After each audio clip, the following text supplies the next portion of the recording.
What's up guys and welcome. You are watching Fazi Fitness. So let's start this video with Cali Pro results. Perfect scores for Tonio Burton both at the prejudging as well as the finals. And you really have to admire this guy. Tonio was the lightest guy on that stage by far.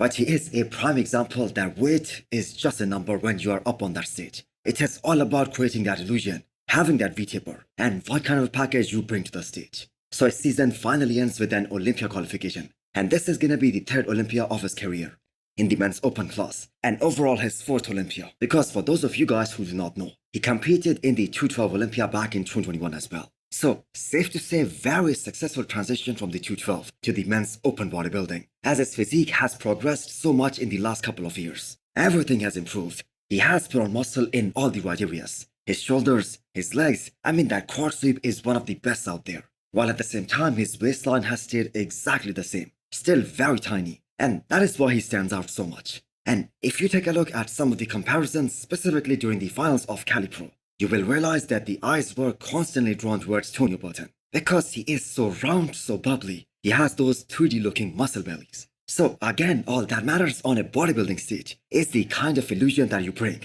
because that is something that really makes you stand out. Although I do feel like that Tonio Burton wasn't as conscious about controlling his midsection, and his abs and thigh shot wasn't the best on the stage. Because it seems like he has some kind of distension going on, especially in that lower abdomen area. But nonetheless, he won with the perfect scores. So, congratulations to Tonio Burton.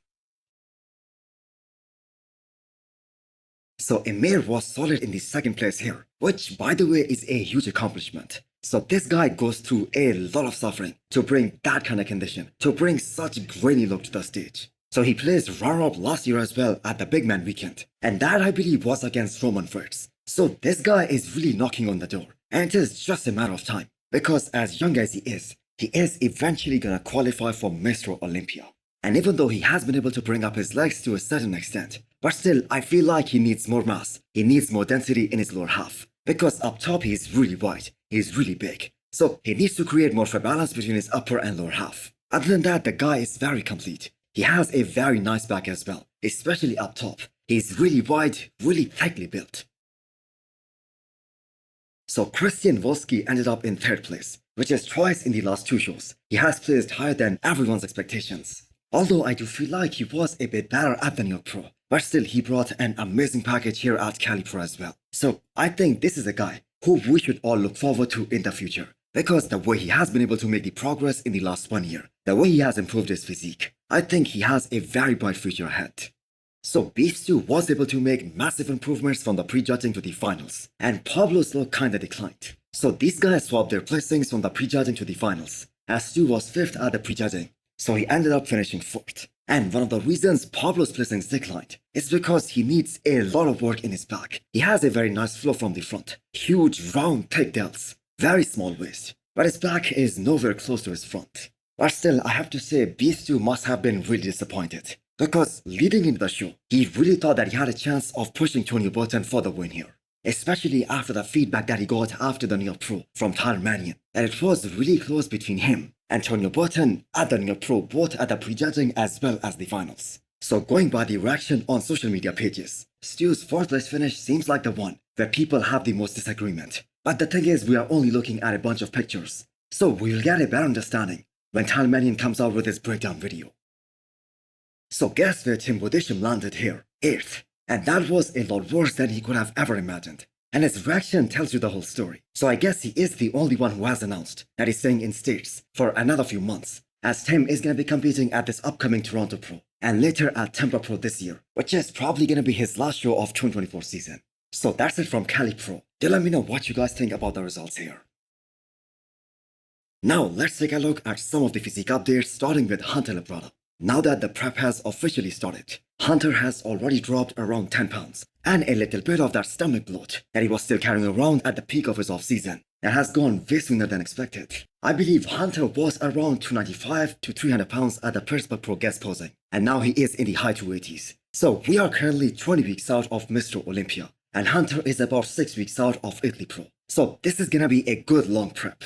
And man, Hunter has made some unbelievable progress, not just during this off-season, in the last 3 years. Because if you guys remember, up until last year, his back was one of his biggest weaknesses. And just take a look at that back now in 2024.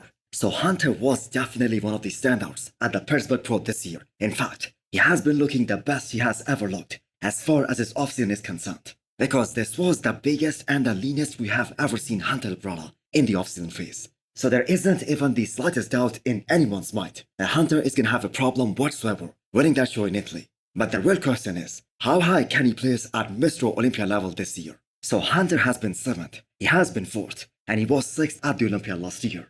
And we saw Hunter's best look at 2023 Tampa Pro. So his coach and him are planning to bring another 10 pounds of solid muscle with that same conditioning that we saw at Tampa Pro last year. And I believe if these guys can able to do that, that is going to be one hell of a look for Hunter Labrada. And I believe that is going to be a trouble for everyone out there. So first update from Natha and Asha in that famous doorway in Kuwait. So this is the same spot that we have seen being used by the former Mr. Olympia Brandon Carey so many times. So let's talk about Nathan's update. He has those deep lines in his quads, crazy development of his chest and shoulders from the side, and the trademark of Nathan, the lower back Christmas tree. That is looking absolutely insane, and we still have 4 more weeks to go. And keep in mind, this is gonna be his first show of the season. And that show, of course, is Cali Pro. So if Nathan shows up at his absolute best, he's always gonna be a contender to win any show of the year, other than, of course, the Olympia and the Arnold. And I believe this is probably gonna be one of his best looks ever, if not the best. He had a proper well-planned offseason this time, before starting his prep, which normally he hasn't been taking seriously in the last few years or so. He got really big in the offseason, but at the same time he stayed extremely lean. And that I believe is gonna play a lot into the final package that he's gonna be presenting in 4 weeks' time.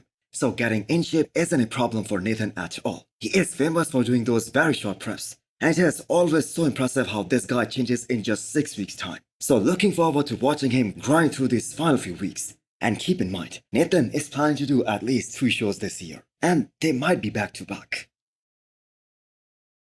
Lastly, we have an update from Behrouz Tabani, and his recent update less than 3 weeks out of Emperor Classic Spain. So with Regan Grimes not competing this year, Behrouz is the biggest name working with Milos in the men's open this year. And if we have to put our money on an IFB pro who is gonna be in a top-notch conditioning every time he steps on stage, then Behrouz Tabani's name has definitely got to be on that list. And that is what makes him so dangerous. So I don't think he's gonna be big enough to match a guy like Michael Krizo, especially in terms of muscularity. He isn't as big as Michael Krizo in terms of size, but the fact is he has a better flow than Michael Krizo. He brings better conditioning. Plus, he is very confident when he is hitting those mandatories. And we have to keep in mind, this is gonna be Behrouz's first chance of competing against the likes of William Barnack and Michael Krizo as well, both of whom are quite accomplished bodybuilders. So Behrouz stood next to the number 3 bodybuilder in the world last year. That was Samson Dauda in Romania Pro, and he placed second to him. And I have to say he really held his own. But the size difference was pretty evident, and that is what Behrouz has been working on the most during this year. So hit the thumbs up button if you liked the video, and smash the subscribe button if you wanna come back for more. Thanks for watching.